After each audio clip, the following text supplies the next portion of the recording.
Assalamualaikum warahmatullahi wabarakatuh. Selamat pagi anak-anak. Hari ini kita belajar tentang beriman kepada kitab-kitab Allah. Sebelum masuk pembelajaran, marilah kita berdoa terlebih dahulu. A'udzubillahi minasyaitonirrajim. Bismillahirrahmanirrahim. Raditu billahi rabbah wa bil Islam madinah wa bi Muhammadin nabiyya wa rasulah. Rabbi zidni ilman warzuqni fahman. Amin. Pengertian iman kepada kitab-kitab Allah. Iman kepada kitab-kitab Allah berarti mempercayai bahwa Allah menurunkan kitab kepada para nabi sebagai pedoman hidup umat dari nabi tersebut. Kitab-kitab itu berisi perintah, larangan, janji, dan ancaman Allah. Kitab-kitab tersebut merupakan firman Allah berupa wahyu yang dibukukan. 4 kitab tersebut yaitu Taurat, Zabur, Injil, dan Al-Quran.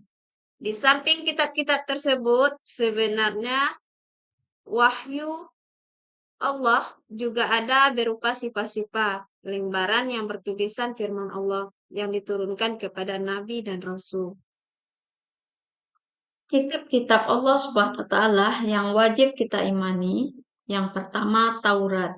Taurat adalah kitab Allah yang diturunkan kepada Nabi Musa sebagai pedoman bagi Nabi Musa beserta umatnya. Kitab Taurat berisi hukum-hukum syariat dan akidah yang berlaku saat itu. Kitab Zabur.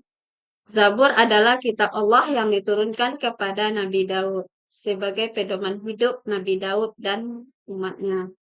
Kitab Zabur berisi peringatan, nasihat, dan beberapa hikmah. Yang ketiga yaitunya Injil. Injil adalah kitab Allah yang diturunkan kepada Nabi Isa sebagai pedoman hidup Nabi Isa dan umatnya. Kitab Injil berisi penjelasan kebenaran, ajakan tauhid, menghapus sebagian ajaran di kitab-kitab Taurat, dan kabar gembira akan datangnya Nabi terakhir, yaitunya Nabi Muhammad SAW. 4. Al-Quran. Al-Quran adalah kitab Allah yang diturunkan kepada Nabi Muhammad SAW sebagai pedoman hidup umat Islam.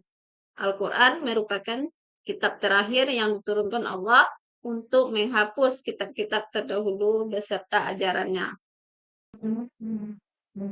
Nah, anak-anak ibu, mari kita bernyanyi lagu kitab-kitab Allah secara bersama-sama. 1, 2, 3. Kitab-kitab Allah ada 4 macam. Zabur, Taurat, Injil, dan juga Al-Quran. Zabur Nabi Daud, Taurat Nabi Musa, Injil Nabi Isa, Al-Quran Nabi Muhammad. Cara beriman kepada kitab-kitab Allah. 1. Cara beriman kepada kitab-kitab sebelum Al-Quran.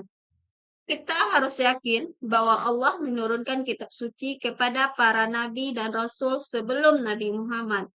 Kita meyakini bahwa Taurat, Zabur, dan Injil adalah benar-benar wahyu dari Allah. Kita meyakini bahwa kitab-kitab tersebut berisi ajaran yang menjadi pedoman hidup umat para nabi tersebut.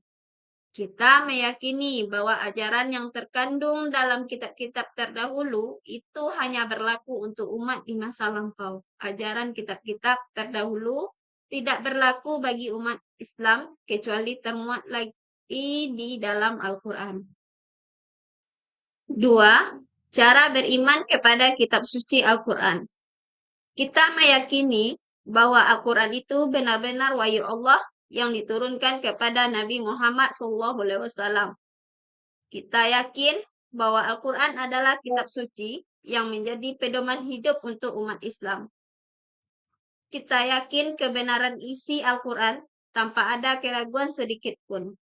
Kita meyakini isi Al-Quran berlaku sampai akhir zaman.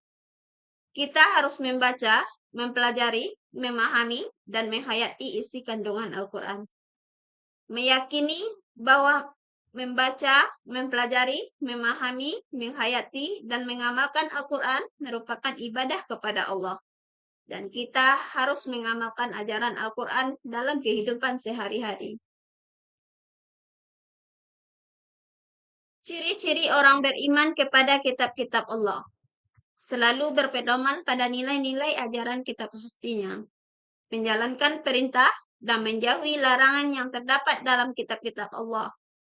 Bersikap optimis, menjalani kehidupan karena memiliki pedoman hidup. Hidupnya terarah menuju kebaikan. Menghargai orang lain dan pemilu agama yang berbeda. Bersikap toleran sebagaimana ajaran yang ada di dalam kitab Allah. Senang bergotong royong dalam kehidupan sehari-hari. Selalu berusaha berbuat baik kepada semua makhluk dan mencintai sesama makhluk Allah sebagaimana ajaran dalam kitab-kitab suci. Akibat tidak menghayati iman kepada kitab-kitab Allah, akan tersesat jalan hidupnya karena tidak akan berpedoman kepada kitab sucinya, dianggap orang yang tidak beriman. Bersikap pesimis karena tidak punya pegangan yang kuat. Tidak akan memiliki pengetahuan yang luas tentang hakikat kehidupan. Bersikap intoleran karena pengetahuan sempit atau terbatas. Hatinya sering gelisah dan galau karena tidak paham jalan kebenaran. Akan bersikap egois karena kurang wawasan dan kurang menghargai perbedaan dan sulit menerima kebenaran. Nah, sampai di sini anak-anak, Ibu sudah paham kan tentang kitab-kitab Allah? Alhamdulillahirrabbilalamin. Sampai di sini dulu pembelajaran kita hari ini. Ibu sudahi dengan Assalamualaikum warahmatullahi wabarakatuh.